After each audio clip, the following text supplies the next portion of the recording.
All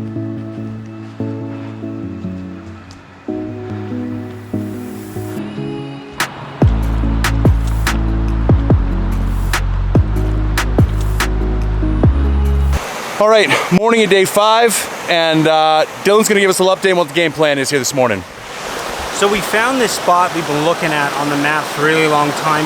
The unfortunate thing is there's a rather major river that flows right through the area that we want to get to. Now the good thing is that it kind of breaks itself up as it flows down. So we're gonna attempt to cross this river right over here, get to the other side, and this is only one half of it. Once we get to the other side, we're gonna hike for a little bit, meet up meet up the other half of it, and cross then again to get to the country that we're trying to look for.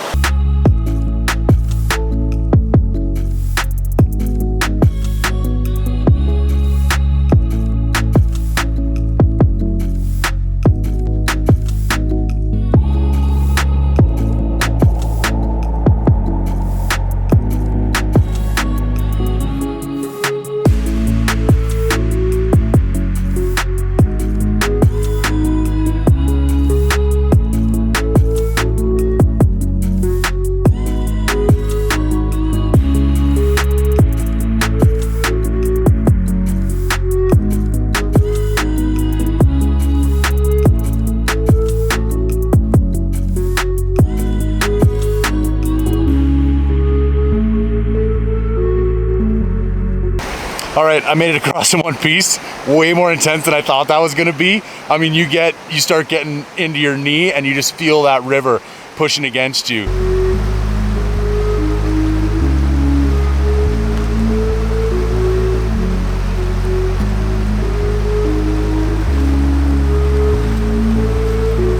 All right, quick review for Wiggy's waders. They kick ass, buy them. That was awesome.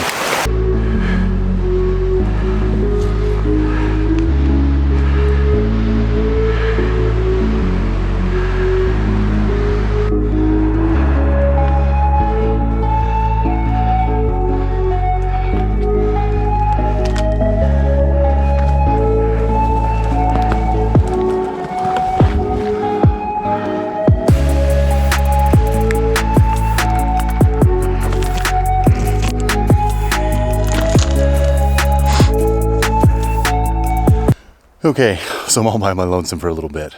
We got across the creek, but then to get over to the other bigger river, there was a pretty significant bluffy section we had to get up and over. Dylan wasn't really comfortable and he's nursing a bit of a knee injury, so he's gone back to the truck for the day. So I made it up and over the bluff. It was a bit of a grunt, but not that bad at all.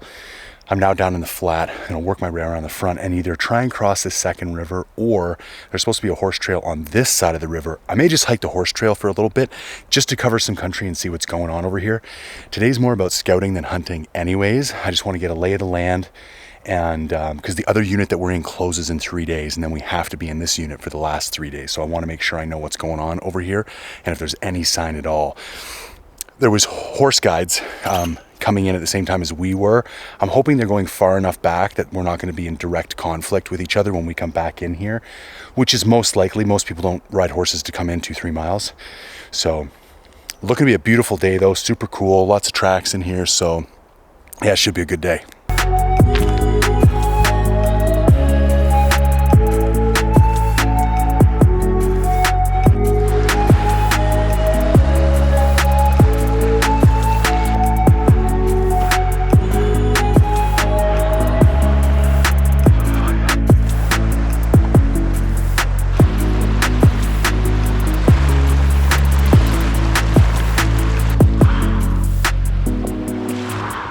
All right, 2 rivers crossed. That's all the big water I got to cross for today. I'm gonna head up into a canyon from here and start bugling. If I can find that there's like semi-decent sign, then we'll know that this is a place we can come in 2 or 3 days. Once we exhaust that other location, we know there's really good sign. If I get in here and they're going crazy, I will run back to the truck, we'll get all the gear, and we'll come back in and we'll spend the next few days hunting this area. It's just gorgeous in here. And what a cool experience using those Wiggy's waders for the first time. I mean, this would have been a major pain in the ass without those. Yeah, definitely simplified things. Okay, let's go find some elk.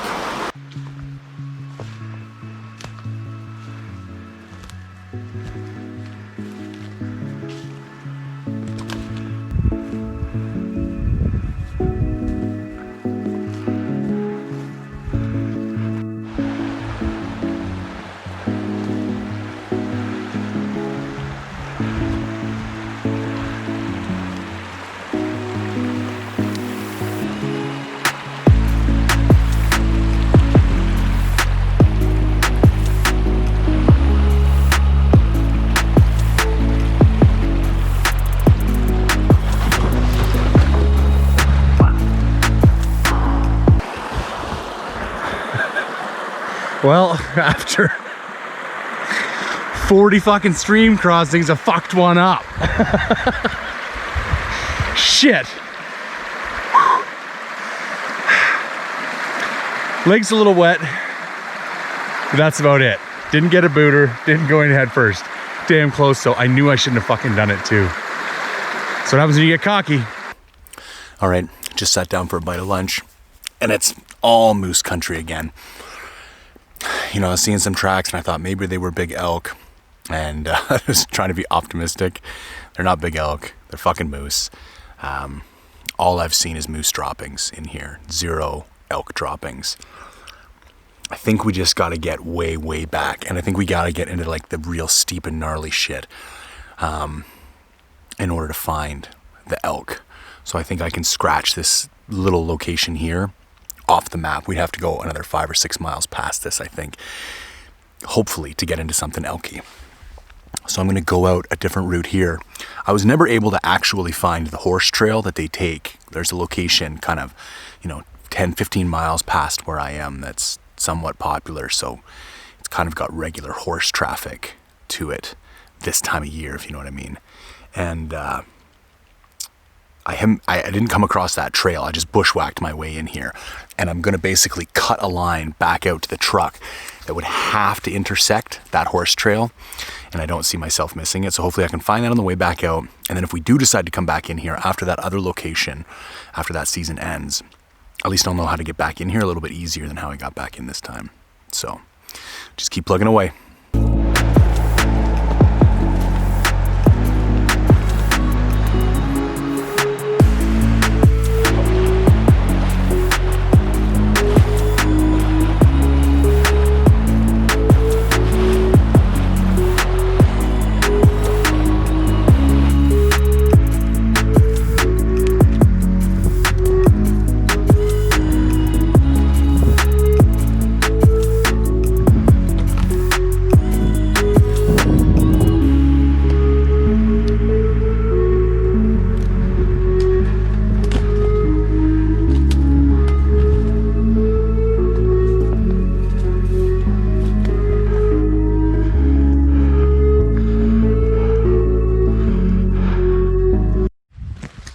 All right, I found the horse trail that I was looking for. So this is good news, because here's the deal. We're gonna bounce back to this other unit where we got 3 days left, and we had those bulls bugling. And I'll hunt that hard for the next 3 days. After that, we're still gonna have 2 elk on the ground. We're gonna come back here to this horse trail, and I'm just gonna fucking walk literally 10 or 12 miles down this thing until I get some bugling bulls. The word is, you got to go really deep into this unit before you start getting any action. And I think maybe it's just a pretty heavily hunted area. And I think after years of pressure, it's just driven the elk further and further back. So I never heard a bugle today. So this is 3 days in a row with no bugles, which is a bit of a letdown. But I saw a couple piles of elk droppings near the end before I hit the horse trail. And now that I found this trail, at least we got a game plan, I'm fine. As long as I got a goalpost that I can shoot for, I'm happy. Maybe not happy, but I'm not pissed off. So I'm gonna get back to the truck, get some food into me, bomb up the road to the next location, and then bomb into the next location and set up camp tonight so we can be on the top of the hill at the crack of dawn tomorrow morning. All right, so I'm back out of the woods from the location where we just were. We've driven back up the highway and we are now at the location where we've had the best bugling all trip. Goal is pack up for 3 nights, hike all the way in, set up camp, hunt hard for 3 days, put 2 bulls on the ground. That's the goal. All right, all settled in the new camp spot, and I didn't really give you a tour of our little setup last time, so I'm gonna do that this time. We are using the Kafaru Mega Tarp. Set up kind of this valley bottom. This is the ridge up here. We're gonna be looking for elk tomorrow. And then here's it's pretty roomy for 2 people. You got Dylan set up on the left, my setup on the right, and then he's got a vestibule down there, and I've got a vestibule right here. So this is the first time when we have been set up where we're pretty sure there's bulls ready to go early in the morning. So I'm really crossing my fingers that I hear some bugles in the night tonight or early tomorrow morning. And then goal is up at 4:30, and then try and get to the top of the hill for 7. Wait for it to warm up a little bit, hopefully hear some bugles, and then just basically work that whole hillside tomorrow and then the day after until, you know, we get a bull down on the ground or we move somewhere else to go look for more bulls. Okay, I know I put the camera away for the night, but I had to hop on and give one more quick update. 2 minutes after I set the camera down, we heard this bull torch off on the hill just behind us. That was 6:55 p.m. It's now 7:50 p.m. and it has been non-stop bugling for the last 55 minutes. Probably every 20 to 30 seconds there's a bull going off on the backside of this hill. There's multiple bulls over there. So, feeling very optimistic for tomorrow right now.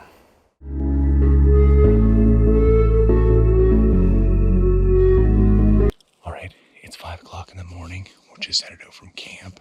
It's still pitch black. It looks like it might stay dry today and not rain, which is a big good thing. It was actually calling for snow later today. Earlier in the week, we definitely heard bugles in the middle of the night. I haven't heard anything else this morning though. So the goal is actually trying to get up in the hill in the silence, not location bugle until we get up on the top. And I'm hoping they actually give away their own location. That would be ideal. There's a 6-point limit in this unit. So if we could get them to give away their location and put some glass on them before we actually have to go in for the final calling sequence, that would be ideal so that we know we're actually dealing with a 6-point and it's worth our time. All right, here we go.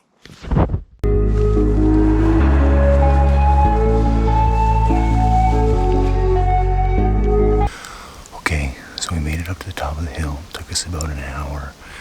It's about 1.5 miles, 2 miles, 1,000 feet vertical elevation gain, give or take. I thought I heard one bugle way off in the distance, but nothing on our hill yet.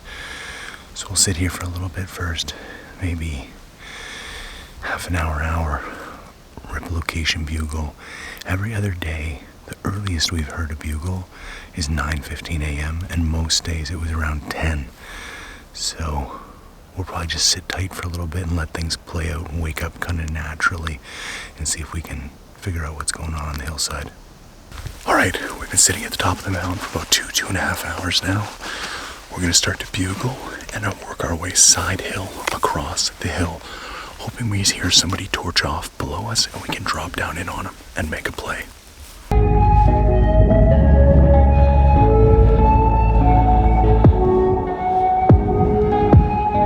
All right, Dylan went back to camp. His knee was acting up again. I'm all the way up the top of this face now. Fog has rolled in hard, so there's not a whole lot I can do. I'm still gonna slowly make my way across and bugle as I go.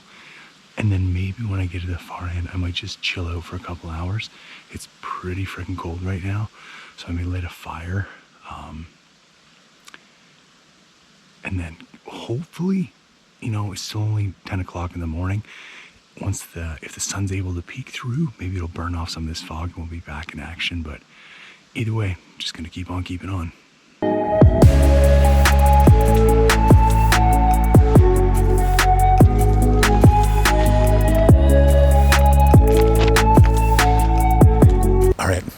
freezing my balls off for the last 2 hours. So I hiked back up and over the kind of crest of the ridge. The wind's blowing away from the rest of the hill. I'm gonna sit here, have a nice lunch fire, warm up, fuel up, try and kill some time, and hopefully this fog will lift and I'll actually have a play to make on the way back. So we'll see. Very cool country so far though. Lots of rubs, decent sign, just zero bugles.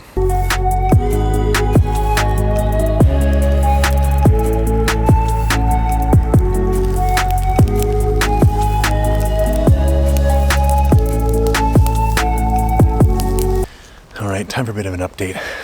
I've been sitting beside this fire for the last 4 hours. Here's what's gone on. I basically hiked 3 miles kind of up and across this gigantic hill. It's about 1,500 feet in elevation gain by the time you get to the top. So like, it's a fucking walk, not something I'm gonna do twice in one day. And I got all the way to the end and this fog just bam, sucked in. Haven't heard a thing. Nothing's responding to bugles, but they were bugling on this hill last night at 7 o'clock. And I don't want to walk down off the hill and miss the opportunity that they're going to bugle again. So I decided I will sit at this fire until it starts to get dark, and then I will walk my ass 3 miles back across this hill as it's getting dark, hoping to catch the evening bugles. And I had this revelation, why would I propose such a plan? It seems like a retarded thing to do. Why don't you just walk down the hill and get in the tent? And I kind of had this idea of a term, the assumption of inevitability. Okay, and it came to me while I was breaking sticks for the fire. When you kick through a stick, you know how you like prop up a stick on another log and you like kick it in the middle so you can break it up into like stove lengths for the fire? What would happen if you just kicked the log lightly and said, well, let's just see what happens. Maybe it'll break, maybe it won't. If it breaks, great. If not, that's okay too. You'd never break a fucking stick, and you'd probably hurt your foot. You need to assume success is inevitable. You need to assume that your boot is going to smash through the stick in order to break the stick. Elk hunting is the same way. I'm so sick and fucking tired of everybody's like, well, we're just going to go and see what happens. If we get one, that's okay. And if we don't get one, that's okay too. I call bullshit. I think that's a way of creating this like cop-out or this back door that you don't actually have to commit to success. So that when you fail, you didn't really fail because it wasn't really your goal to kill an elk anyways. I assume the killing of an elk on my hunting trip is inevitable. It will happen. Here's the deal. I might be fucking wrong. But I'm not going to be a pussy and say, maybe I'll kill an elk, maybe I won't, and hey, at least I got out for a good walk and I got to see some country. Fuck no. I'm here to kill an elk. That's why I walked up this fucking mountain, and that's what I will do before I walk off this fucking mountain and go home. Maybe I'm wrong, maybe I'm right. Only time will tell. But I think that's one of the things that I see lacking these days that like personally gets to me. I don't mind if I fail. I mind if I don't commit. Because that, I've done it before in the past, and like earlier in my hunting career, and I think it's just part of the learning process of the whole thing and learning about yourself. I was having this conversation with Dylan, who has actually had to leave due to knee issues, about what it is, like why we hunt and what we do out here. And I said hunting is really a vehicle for self-exploration, and that it's a means by which you can explore your limits. And for everybody can have their own vehicle. It could be a chess tournament, it could be CrossFit, it could be running a marathon. It should be something which drives you past the point of breaking in some way, shape, or form. Physical, mental, emotional, spiritual, don't care. But if it's not hard enough to push you past that point where you think you are incapable and you might fail, then it doesn't work. And like I say, everybody can do this for different reasons. Some people just want, sorry, smoke in my eyes. Some people just want to go grocery shopping. Other people just want to go on a camping trip. I don't really fucking care. But for me, I come out here and I put myself in these circumstances and I go through these things because I'm trying to get to know myself and I'm trying to grow as an individual. And that only happens through challenge and pain and struggle. Can you tell I've been sitting beside a fire for the last 4 hours with nothing to do but just fucking think? Anyways, got another hour and a half to go, and then we're gonna walk back across this hill. And if I've got anything to say about it, I'm gonna kill a fucking elk.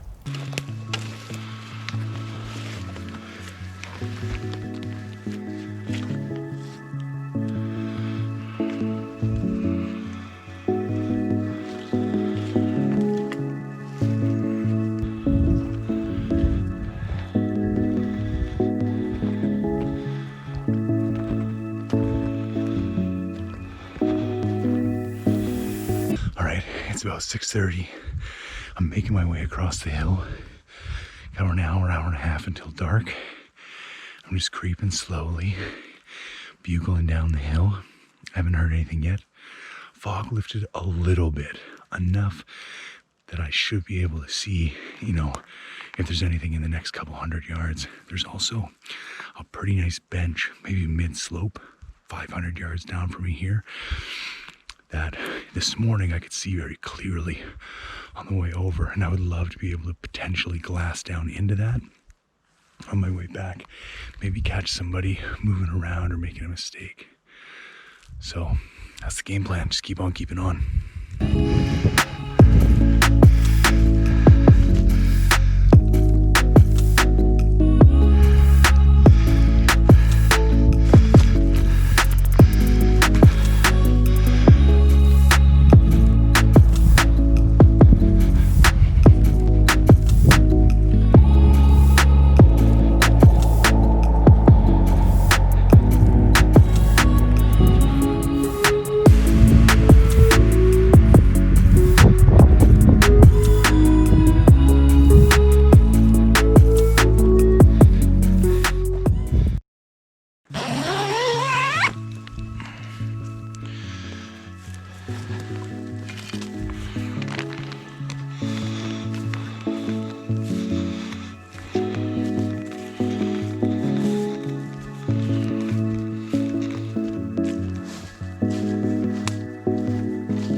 All right, it's morning of day 7, and as I mentioned yesterday, Dylan has checked out for the rest of the hunt. He had some knee issues, so he's gonna sit it out at a hotel. I got 3 days left. I'm not gonna lie, I'm starting to feel the pressure, getting a little anxious. I'm gonna spend one more day in here, and then if I don't see what I need to, I'm going to bounce to, remember 3 days ago, I did the big loop of that area where I crossed all the rivers. I'm gonna go in there and I'm gonna go deep. Leave it like 5 o'clock in the morning and just hike 8-10 miles deep, because it just doesn't seem to be much action in like the 3-4 mile range. So it's a Hail Mary, and today's day 7, so technically I have 4 days left today and 3 more days.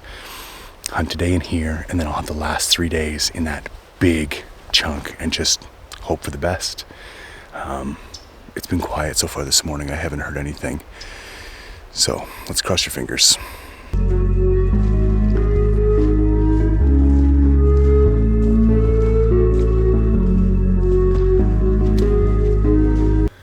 All right, I've been walking across the bottom of this ridge now for about an hour and a half, and I have not heard a peep.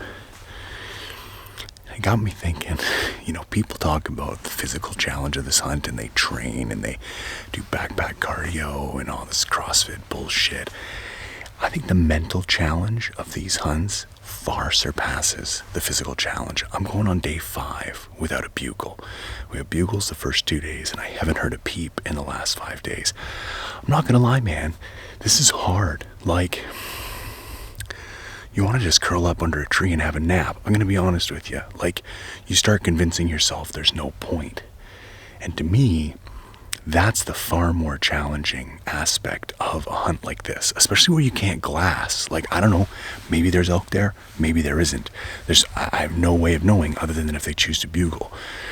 So in my mind, I just have to play this game where I assume they're out there and maybe they're just not talking. So yeah, I'm not gonna lie, definitely a little beat down mentally today. It's starting to take its toll.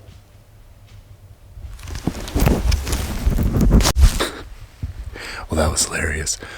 Right in the middle of recording that, you know, a little diatribe about how I'm finding it hard to stay motivated. I swear to God, I heard, you know, elk footsteps like 15 yards away.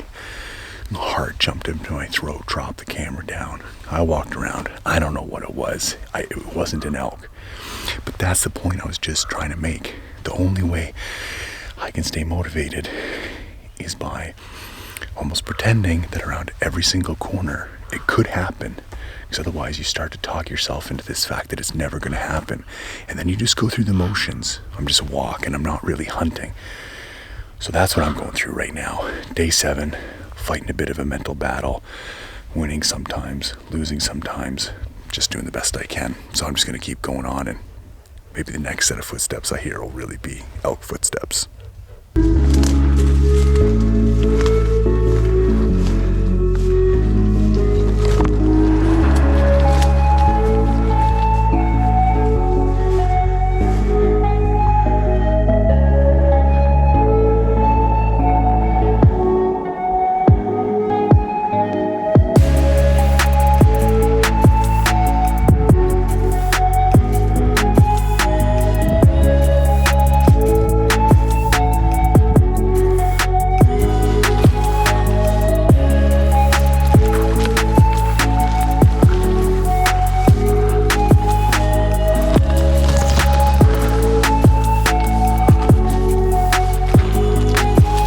All right, so here's the deal. It's just about noon. I pushed my way all the way across the hill, and what I actually did is walked side hill, kind of diagonally up the hill as I crossed it, bugled the whole way, absolutely nothing. Turned around, working my way back. I'm now gonna go to the ridge on the far side of the hill and bugle off the back side of the hill on my way down. And then I'm just gonna scratch this area off the map. You know, did the best I could. What I forgot to mention is that I'm pretty sure there was a bull killed about less than a kilometer away from camp the night we heard all the bugling. It was just after we got into the tent, borderline legal shooting light, heard 4 shots.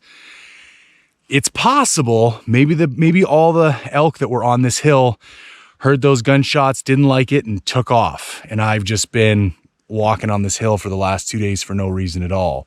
I didn't think it was close enough to bother them, but I can't think of another rational explanation. The weather's back to nice today. Anyways, I've done all I can, so I'm gonna make my way down this ridge, back to the tent, pack up, get back out to the trailhead, and we're gonna go find some new country.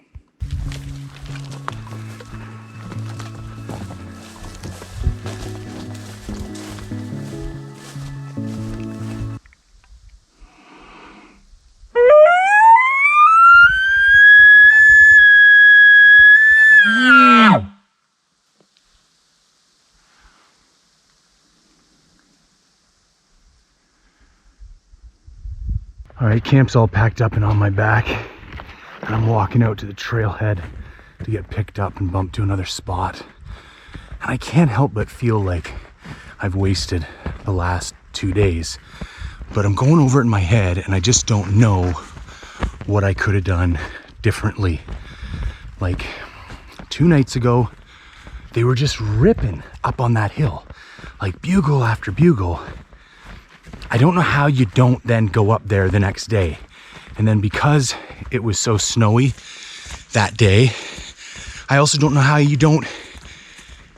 not forced to take that into account and think, well, maybe the only reason they didn't bugle is that the snow fell, and at least give it one more day, being it's the best sign we've seen all trip. And then there's 2 days gone without a bugle and without sighting a bull. So I don't know. I mean, I've never claimed to be the most experienced hunter in the world, and I definitely have a lot to learn and a long way to go. So maybe I'll know better next time, you know, a situation like this crops up. maybe between the snowfall and possibly that elk that got killed 2 nights ago, or at least those 4 shots that went off, that was just enough to spook everything out of here. But I don't know how you would have known that in advance. Anyways, off to the next trail we go.